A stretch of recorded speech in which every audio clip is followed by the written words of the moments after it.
नमस्कार प्यारे विद्यार्थियों, स्वागत है आपका आपके अपने चैनल स्कूल गुरुजी में। देखिए विद्यार्थियों, आज कक्षा 8 का विज्ञान विषय का पेपर मैं आपको सॉल्यूशन करवाने वाला हूं, जो कि आपके एग्जाम के लिए 100% विद्यार्थियों वो इम्पोर्टेंट साबित होगा, क्योंकि क्वेश्चन है वो इन्हीं में से पूछ जाने की पूरी संभावना रहेगी। हर साल हर बार जो क्वेश्चन पेपर आपके लिए जो सॉल्यूशन करवाए जाते हैं, तो विद्यार्थियों उन्हीं में से क्वेश्चन पूछे जाते हैं। तो आपसे रिक्वेस्ट है कि अगर आपकी तैयारी बिल्कुल कम है, नहीं भी है, तो भी निश्चिंत रहिए। आपका स्कोर है वो बाकी जो स्टूडेंट से काफ़ी ज़्यादा बेहतर रहेगा अगर आप इस वीडियो को लास्ट तक देखते हो, ध्यानपूर्वक सारे क्वेश्चन पेपर को याद कर लेते हो। बस आपसे रिक्वेस्ट रहेगी और एक उम्मीद है कि आप चैनल पर नए हो तो चैनल को जरूर सब्सक्राइब कीजिएगा। बस वीडियो को लास्ट तक जरूर देखिए, ताकि क्या है कि एक ही बार में आपको सारा क्वेश्चन पेपर याद हो जाएगा।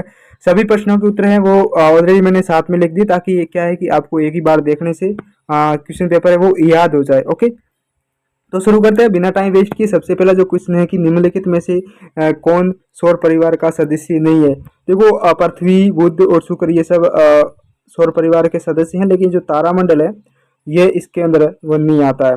दूसरा है प्लास्टिक के अभिलक्षणिक गुण नहीं है। कौन सा है इनमें से जो प्लास्टिक का गुण नहीं है?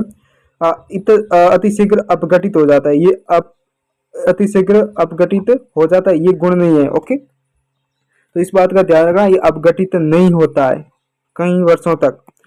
तीसरा प्रश्न देखिएगा, निम्न में से कौन सा परिवर्तन है वो भौतिक परिवर्तन का उदाहरण है। तो भौतिक परिवर्तन का उदाहरण देखिए, घड़े का टूटना। क्या है? घड़े का टूटना एक भौतिक परिवर्तन है। अगला जो देखिएगा, चौथा क्वेश्चन देखिएगा, नाइट्रोजन का उपयोग भंडारित भोज्य पदार्थों में किया जाता है, क्यों किया जाता है? ये भोजन को ताजा बनाए रखता है। आपने देखा होगा जब आप चिप्स खरीदने जाते हो, कोई भी चिप्स, ठीक है, नमकीन वगैरह, तो उसमें फूली हुई होती है, जबकि नमकीन बहुत कम होती है। तो ऐसा क्यों होता है?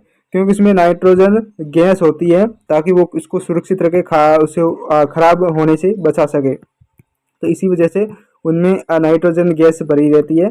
पांचवा है कार्बन डाइऑक्साइड, जो है नीले लिटमस को लाल कर देती है। ओके, अथवा है सारी ऑक्साइड। क्या हो जाएगा? सारी ऑक्साइड। और छठा, यदि प्रकाश की किरण विरल माध्यम से सघन माध्यम में जाती हैं, ये अविलंब की ओर झुक जाएगी। क्या हो जाएगी? अविलंब की ओर झुक जाएगी। ओके, ये ऑब्जेक्टिव टाइप के सारे क्वेश्चन से लगभग 6 क्वेश्चन है जो मैंने बता दिए। और उसके बाद आपके अति लघुत्तरीय प्रश्न है। अति लघुत्तरीय में इनमें देखिएगा, पहला प्रश्न है कि 7वां में देखिएगा, दी गई जानकारी के आधार पर ग्रहों की पहचान कीजिए। तो सबसे बड़ा ग्रह कौन सा है? बृहस्पति है। ग्रह जिस पर जीवन है वो पृथ्वी है। और सबसे चमकीला ग्रह है वो शुक्र है। और लाल ग्रह है वो कौन सा है? आपका मंगल ग्रह को लाल ग्रह कहते हैं। ठीक है, ये आपका अगला प्रश्न। उसके बाद 8वां प्रश्न देखिएगा।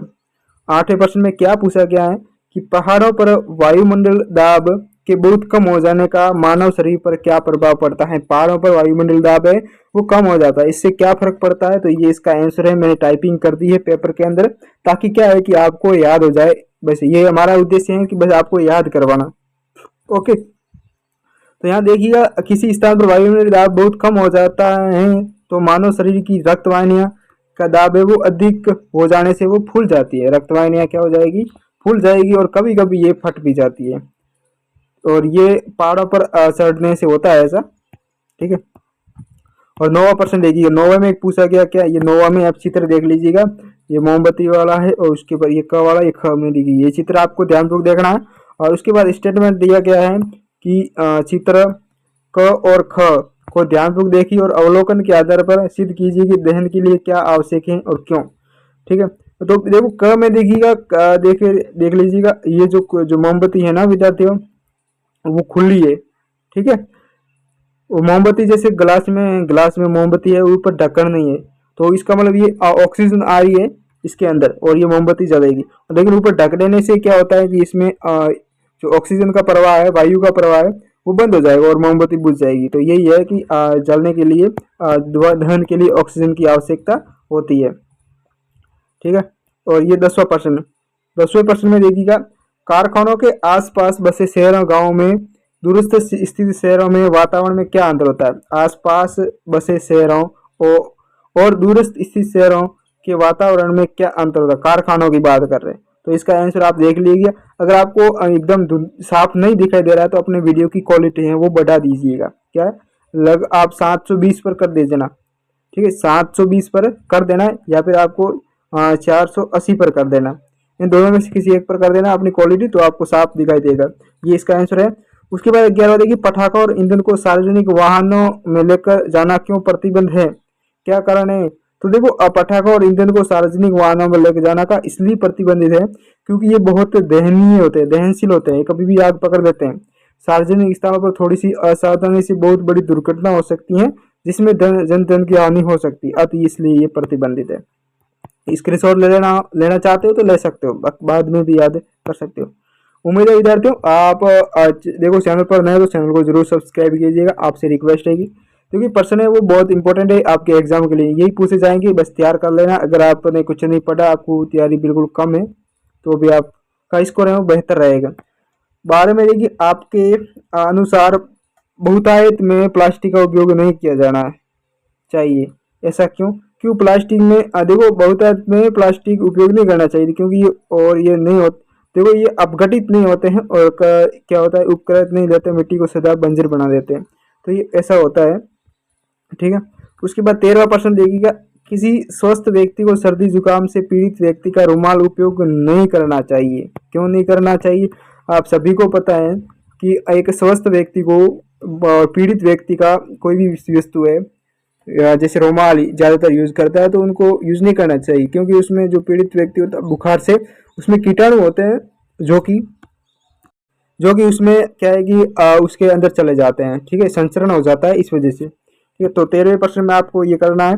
उसके बाद ब में देखिएगा, फ्रीज में रखे फल, दूध, सब्जियां, अंडे, मांस इत्यादि अधिक समय तक खराब क्यों नहीं होते हैं, तो ये भी कारण बताना है आपको, ठीक है। तो 13वें प्रश्न आपको ही करना पड़ेगा। अगर आप इतना भी नहीं कर सकते हो अपनी तरफ से, तो आपके पढ़ने का कोई औचित्य नहीं है। कुछ प्रश्न मैं आपको बता देता हूँ कि आपको खुद को करना है, आपको तैयार करके जाना है, ताकि क्या है कि फिर एग्जाम में आपको बेहतरीन तरीके से आप लिख पाओगे। 13वां ये रहा। 13वें के बाद 14वां बहुत ज्यादा इंपॉर्टेंट है। 14वें में पूछा गया, मानव नेत्र का नामांकित चित्र बनाइए, मानव नेत्र का नामांकित चित्र बनाइए, तो ये तो आएगा 100% है ये विद्यार्थियों, ये एग्जाम में आएगा, ठीक है। और 13वें के बाद आप 15वां देखिएगा। 15वें में क्या पूछा गया है, में दे रखा, लोहे की कील, पाइप आदि वस्तुओं में जंग लग जाती है, क्यों? लोहे की वस्तु को जंग से बचाने के लिए क्या क्या उपाय करने चाहिए, ये भी आपको करना है, ठीक है। लोहे की कील, पाइप आदि को जंग क्यों लग जाती है? क्योंकि लोहा वायु और जल के संपर्क में आने से क्या होता है, जंग लग जाती है, जो पानी और वायु के संपर्क में आ जाता है लोहा, इस वजह से। वो में निम्नलिखित पदार्थों को उनके नमक, घातवर्धनीयता, भंगुरता, उष्मा चालकता इत्यादि गुणों के आधार पर सारणी बनाकर वर्गीकरण करना, लोहा, तांबा, कोयला, ग्रेफाइट, गंधक, ठीक है। और इसके गुण किस आधार पर, चमक, घातवर्धनीयता, भंगुरता, उष्मा चालकता, इन गुणों के आधार पर इनका वर्गीकरण करना है, तो आप कर लेना अपने हिसाब से, ओके। ये था आपका जो अथवा में आप करना चाहते हो तो अथवा में भी कर सकते हो, इसका अथवा में जो दे रखा है ना, अगर वो नहीं करना तो ये भी कर सकते हो। निम्नलिखित पदार्थों को गुणों के आधार पर धातु और अधातु में वर्गीकृत कीजिए, आसान रहेगा आपके लिए, कौन सा धातु है और कौन सा अधातु, और इसका उपयोग भी लिखना है। जैसे देखिएगा, लोहा एक धातु है और इसका उपयोग औजार बनाने में किया जाता है, इस तरीके। सोना चांदी एक धातु है और इसका उपयोग है वो आभूषण बनाने में किया जाता है। तांबा एक धातु है, इसका भी उपयोग है वो तार वगैरह जो इलेक्ट्रिक जो चीजें होती है बनाने में किया जाता है। लकड़ी का टुकड़ा है वो अधातु है और इसका उपयोग है वो कभी जलाने के लिए, कोई और उपयोग जैसे ईंधन के रूप में। एल्यूमिनियम धातु है और इसकी भी एक जंग से बचाने के लिए परत चढ़ाई जाती है ना किसी भी लोहे में, तो उस परत के रूप में काम आता है। ग्रेफाइट है, ठीक है, ये विद्युत का सुचालक होता है, धातु होता है। इसी तरीके से आपको इसका वर्गीकरण करना है, ओके। ये आपका पेपर था कक्षा 8 का विज्ञान विषय का। बाकी सारे सब्जेक्ट के पेपर मैंने ऑलरेडी अपलोड कर दिए, वो भी देख लीजिएगा। मिलते हैं अगले वीडियो में, और तब तक आप बने रहिए हमारे चैनल पर। जय हिंद।